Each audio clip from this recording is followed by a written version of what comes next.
মুর্শিদাবাদ ইতিহাসের পাতায় আজও উজ্জ্বল নক্ষত্রের মতো জ্বলজ্বল করছে এই জেলাটি। আর শীত পড়া মানেই তো একটু ঘোরা, আর এই জেলার একটি অন্যতম জায়গা হলো নবাবের হাজারদুয়ারি। সে কারণে আমি মা বাবা বেরিয়ে পড়েছি হাজারদুয়ারি দেখব বলে। তোমরা তো আগের ভিডিওটায় দেখেছই, আর আমি যখন বেরিয়েছি সাথে তো তোমাদের নিয়ে বেরোবই। হ্যালো বন্ধুরা, আমি Koushik, welcome to Koushik Mondal videos. আমার আরেকটি নতুন ভিডিওতে তোমাদের সবাইকে স্বাগত। শুধু যে আজ হাজারদুয়ারি দেখতে বেরিয়েছি তা নয়, আজ আমরা মানুষ দেখতেও বেরিয়েছি। তোমরা তো ভিডিও দেখেই বুঝতে পারছো এত পরিমাণ ভিড় হয়েছিল আজ, মানে বলার বাইরে। 20 মিনিটের মতো লাইনে দাঁড়িয়ে 25 টাকা দিয়ে 4টে টিকিট কেটেছিলাম আমি, মা বাবা আর ওই বন্ধুটা। টিকিট কাটার পরে আমরা আবারও গিয়ে লাইনে দাঁড়িয়েছিলাম যেখান থেকে হাজারদুয়ারি ওই প্যালেসটার মধ্যে ঢুকতে হয়। কিন্তু দুঃখের বিষয়, মোবাইল নিয়ে ভেতরে ঢুকতে পারলেও ভেতরে ক্যামেরা করা নিষেধ ছিল। যদি ধরতে পারে তবে নাকি 5000 টাকা জরিমানা দিতে হবে। সে কারণে ভেতরের ভিডিওগুলো কি আছে সেগুলো তোমাদের দেখাতে পারলাম না। আমরা হাজারদুয়ারির সিঁড়ির ওপরে দাঁড়িয়ে আছি, যেখানে দাঁড়িয়ে সবাই ক্যামেরা করে, ফটো তোলে।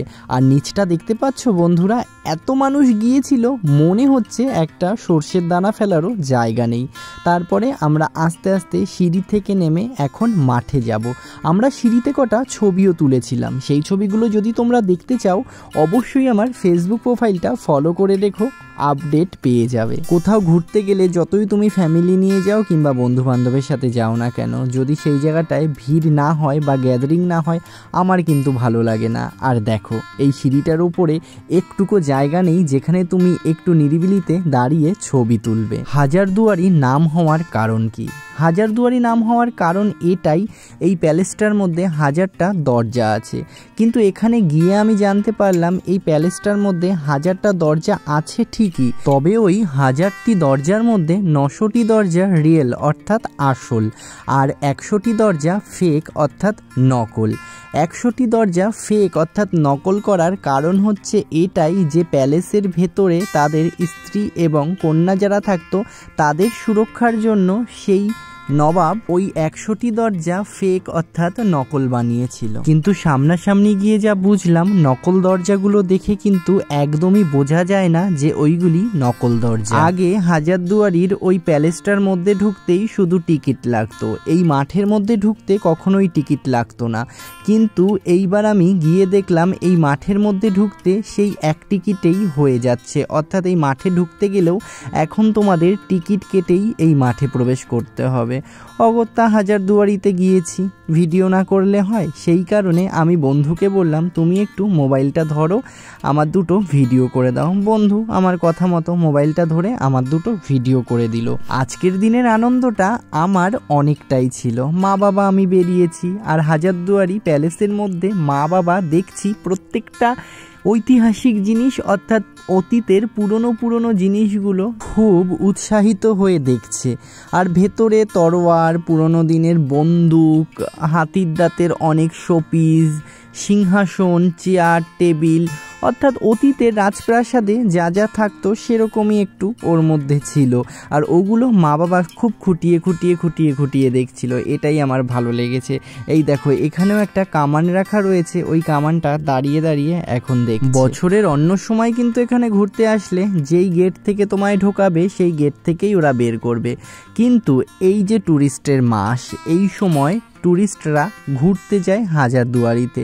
এই সময় কিন্তু এন্ট্রি গেট, এক্সিট গেট দুটোই কিন্তু আলাদা। পেছনে একটা গেট আছে ছোট, সেটা থেকেই কিন্তু তোমাকে বের করবে। আর পাশেই রয়েছে ভাগীরথী, আর ভাগীরথীর তীরেই রয়েছে বড় একটা বাজার। আর ওই বাজারে সব কিছুই পাওয়া যাচ্ছিল। তোমাদের আর কি বলবো, তোমরা তো জানোই, তোমরাও তো ঘুরতে যাও। কিছু আর ধরা ছোঁয়ার মধ্যে ছিল না, দাম ছিল আকাশ ছোঁয়া। ওইটুকুটা ঘুরেই আমরা দেখলাম অনেক বেলা হয়ে গিয়েছিল, আর আমাদের খিদেও পাচ্ছিল। সে কারণে মা বাবা আমি আর ওই বন্ধুটা গাড়ি করে চলে আসলাম বন্ধুটার বাড়িতে। আর বন্ধুটার বাড়ি এসে দেখি সে কি একদম রাজকীয় আয়োজন। আসতে না আসতেই আমাদেরকে বসিয়ে দিল। আমরা তো আমাদের পুচিটাকে রেখেই গিয়েছিলাম, আর পুচিটা ওই দেখো খোলা ছাদ পেয়ে একদম এই মাথা ওই মাথা দৌড়াদৌড়ি করছে। ও আবার বলল, নাও খিদে পেয়েছে, তাড়াতাড়ি খেতে বসো, বেশি লেট করো না। আমিও তাড়াতাড়ি খেতে বসে গেলাম, মা বাবা আমি সাথে ওই বন্ধুটা। আর কি না করেছে, বেগুন ভাজা, আর একটা কিসের বড়া, ফুলকপি আলুর তরকারি, আরও নানান ধরনের কত রকম যে পদ রান্না করেছে, সব কিছু খেতেও পারিনি, কেননা অত খেতে পারি না। আর আমরা খাওয়া দাওয়া করেছিলাম ছাদে বসে, বেশ একটা পিকনিক ফিল আসছিল, খুব ভালোও লাগছিল রোদে বসে বসে খেতে। অনেক দিন পর এরকম একটা এক্সপিরিয়েন্স হলো। খেয়ে দিয়ে আমরা ঘরে গেলাম, ঘরে গিয়ে কম্বলের তলায় বসে বসে সমস্ত সবাই মিলে আড্ডা, ইয়ার্কি, মজার কথা, হাসি ঠাট্টা সমস্ত কিছু হলো। সব কিছু হয়ে যাওয়ার পরে সন্ধ্যা হয়েছে, এবার আমাদের বেরোতে হবে বাড়ির উদ্দেশ্যে। মনটাও খারাপ হচ্ছে, তাই কাকিমাকে আর ওই বন্ধুকে টাটা দিয়ে আমরা বেরিয়ে পড়লাম বাড়ির উদ্দেশ্যে। আর বাড়ির উদ্দেশ্যে ট্রেনটা আমরা দৌড়েই ধরেছিলাম, কারণ একটু লেট হয়ে গিয়েছিল আমাদের। তা এখন আমরা ট্রেনে বসলাম। চলো বন্ধুরা আমরা বাড়ি যাই। আর তোমাদের এই ভিডিওটা কেমন লাগলো অবশ্যই কিন্তু কমেন্টে জানিও। আর ইউটিউব থেকে দেখলে একটা সাবস্ক্রাইব করে দিও, ফেসবুক থেকে দেখলে ফলো করে দিও। ভালো থেকো বন্ধুরা, দেখা হচ্ছে পরের ভিডিওতে। ততক্ষণ এই ভিডিওটায় লাইক, কমেন্ট, শেয়ার আর একটা ফলো করে দিও। ভালো থেকো বন্ধুরা, এই ভিডিওটা দেখার জন্য তোমাদের অসংখ্য ধন্যবাদ।